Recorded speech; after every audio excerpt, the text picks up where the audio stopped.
শিক্ষিত এবং সুশিক্ষিত আমরা শিক্ষা প্রতিষ্ঠানে যে সমস্ত শিক্ষার্থী পড়াশোনা করে তারা সুশিক্ষিত হয়ে বের হয় এবং তারা দেশ মাতৃকার কল্যাণের জন্য কাজ করে। আমাদের শিক্ষায় 3টি ডাইমেনশনের কথা বলা হচ্ছে। সেই 3টি ডাইমেনশন হচ্ছে, একটা হচ্ছে হেড, একটা হচ্ছে হার্ট, আর একটা হচ্ছে হ্যান্ড। মানে হচ্ছে সে তার ব্রেইনটাকে হচ্ছে খুব সুন্দরভাবে কাজে লাগাবে এবং তার যে সে হৃদয় দিয়ে দেশ মাতৃকাকে ভালোবাসবে, দেশের কল্যাণ করবে। আর হাত এই হ্যান্ডটা হচ্ছে হাত দিয়ে সে যে কাজ করবে, তার প্রতিটা কাজই হবে দেশের কল্যাণের জন্য, দেশের মঙ্গলের জন্য।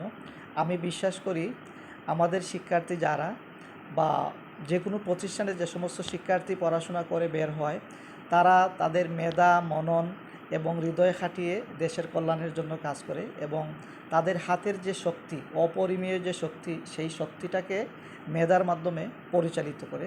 এতে দেশের মঙ্গল হয়। আমরা দেখতে পাই বিভিন্ন জায়গায় আমরা অনেক সময় হয়তো যারা যে কাজগুলো নেতিবাচক যে কাজগুলো করে তারা যথাযথভাবে ওইভাবে শিক্ষা পায় নাই বা হয়তো তারা শিক্ষকদের সান্নিধ্য যথাযথভাবে পায়নি। এই জন্য তাদের ক্ষেত্রেই হচ্ছে সেই অপকর্মগুলো হয়ে থাকে। যারা সুশিক্ষা পেয়েছে তাদের কাছে কখনোই সেই অপকর্মগুলো হওয়ার কথা নয়। আমি শিক্ষক হিসাবে সেই বিষয়টি মনে করি এবং সেই বিষয়টি বিশ্বাস করি।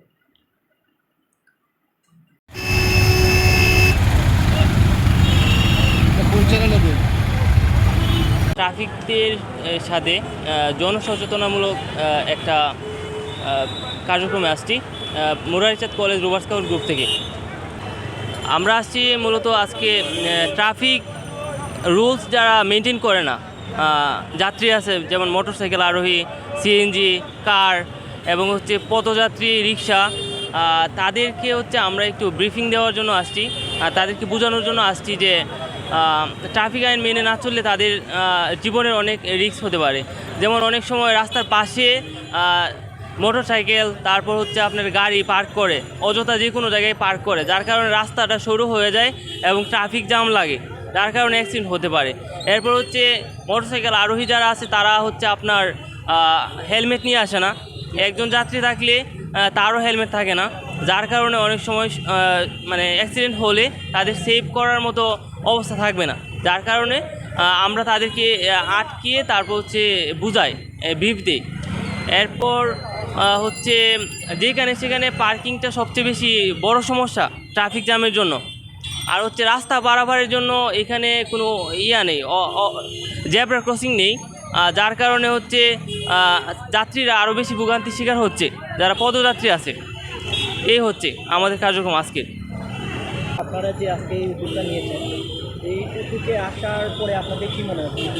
উদ্যোগটা নেওয়ার পর আমাদের যেটা মনে হয়েছে, জনসচেতনতাটা খুবই কম এবং আমাদের যে সাধারণ যে আইন প্রণয়নগুলো সম্পর্কে যে জ্ঞান থাকাটুকু যে ন্যূনতম, সেটুকু প্রায় অনেকে অজানা এবং অনেকে হচ্ছে অসচেতন। যেমন অনেকে হচ্ছে শুধুমাত্র হেলমেট না পরার জন্য মামলা দেওয়া হবে, সেজন্য শুধুমাত্র যে তাদের মোটরসাইকেলের সাথে হেলমেটটা নিয়ে আসছে, কিন্তু তারা পড়ছে না। শুধুমাত্র আইন শৃঙ্খলা বাহিনীর সামনে শুধু তারা পড়ছে, তারপরে তারা পড়ছে না। প্রত্যুত্তরে যদি আমরা জানতে চাই যে কেন এই কাজটি তারা করছে, আমরা এ সম্পর্কে জানতে পারছি যে তাদের এটা ভালো লাগে না, তাদের নানা রকম সমস্যা, কেউ ফ্যান্টাসি, এগুলোর জন্য। কিন্তু এই বিষয়গুলো আমাদেরকে এখানে ত্যাগ করতে হবে, আমাদের এই বিষয়গুলো সম্পর্কে সচেতন হতে হবে। এবং অনেকেই আছে যে দেখা যাচ্ছে যে পুলিশকেও তারা মানছে না, আইনকেও তারা মানছে না। পুলিশ বারবার সিগন্যাল দিলেও বা আমরা যারা স্বেচ্ছাসেবী আছি তারাও বারবার সিগন্যাল দেওয়া সত্ত্বেও তারা মানছে না এবং তারা আইনকে ভঙ্গ করছে। এই যে আমাদের পারিপার্শ্বিক যে অবস্থাটা, এই পারিপার্শ্বিক অবস্থাটা আমাদের জন্য খুবই ভয়ঙ্কর একটা পরিস্থিতি, কারণ প্রতিনিয়ত আমাদের সড়ক দুর্ঘটনা বাড়ছে।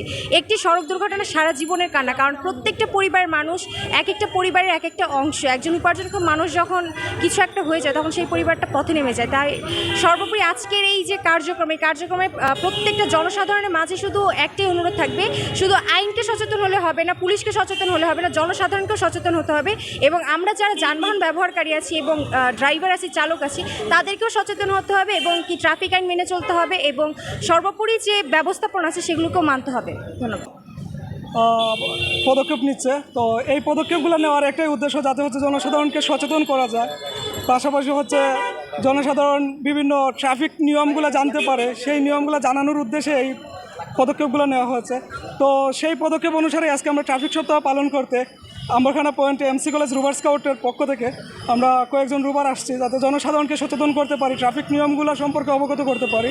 আমাদের ট্রাফিক পুলিশ অনেক সময় সিগন্যাল দিলে তারা এড়িয়ে চলে, সেই জায়গাতে আপনারা যেহেতু আজকে এই উদ্যোগটা নিচ্ছেন, আপনারা কীরকম সফল হয়েছে?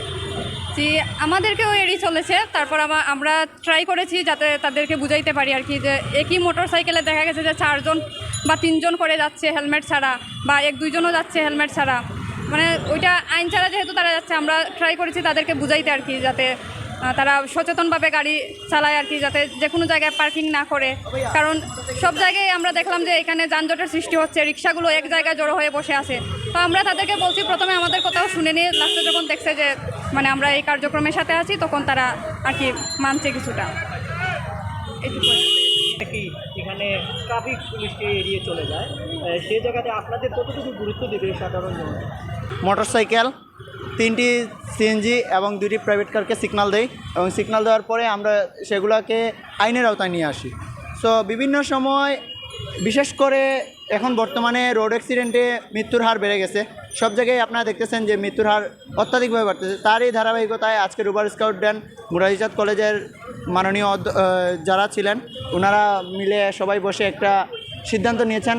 তারই ধারাবাহিকতায় আজকে আমাদের কার্যক্রম, এবং সবাইকে সচেতন করার জন্য আমরা আবারও মাঠে নামবো, এবং আমাদের যে নিয়ম আছে এবং আমাদের যে কার্যপ্রণালী আছে এগুলা দেখে আমরা কাজ করে যাব।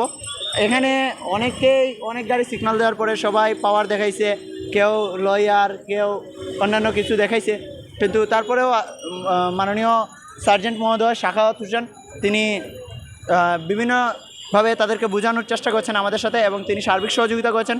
সবাইকে ধন্যবাদ। এবং সবশেষে বলবো যে মুরারিচাঁদ কলেজের রুবার স্কাউট ড্যান আজকে যে কার্যক্রমটি করেছে তা ভালো একটি ভূমিকা রাখবে আগামী দিনে, এবং সবাইকে হেলমেট পরতে সহযোগিতা করবে। আপনারা কতটুকু কৃতকার্য হয়েছেন?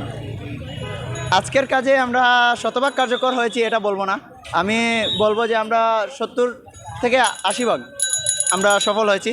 কারণ সবাইকে তো আর একসাথে প্রথম বলাতেই ওরা কাজ হবে না, এটা ধারাবাহিকভাবে কাজ করে যেতে হবে, এবং পরবর্তীতে এটাকে মানে ফলো আপে রাখতে হবে।